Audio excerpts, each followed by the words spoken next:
Good morning students, তোমরা সকলে কেমন আছো? আশা করি ভালো আছো। আমিও ভালোই আছি। যাই হোক, আজকে আমরা উইংস অফ প্র্যাকটিস থেকে ওয়ার্কশিট 15 ইউজ অফ ভার্ব করব।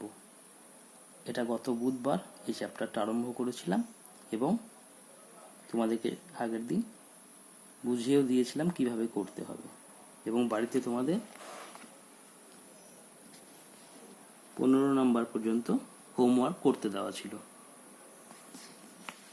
তো তারপরের থেকে তোমাদেরকে আবার হোমওয়ার্ক করতে হবে। তার আগে আর একবার একটু সংক্ষেপে বুঝিয়ে দিই যে ফার্স্ট ইনডিফিনিট টেন্সে ভার্বের ব্যবহার কীরকম করে হয়।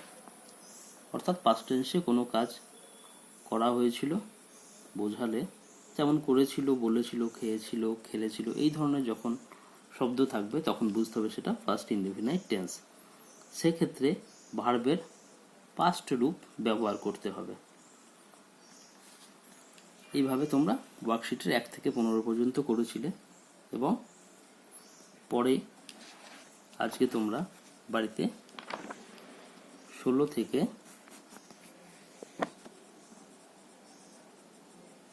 এই পৃষ্ঠার 28 পর্যন্ত বাড়িতে করবে, এবং স্কুল খুললে এগুলো চেক করে দেওয়া হবে।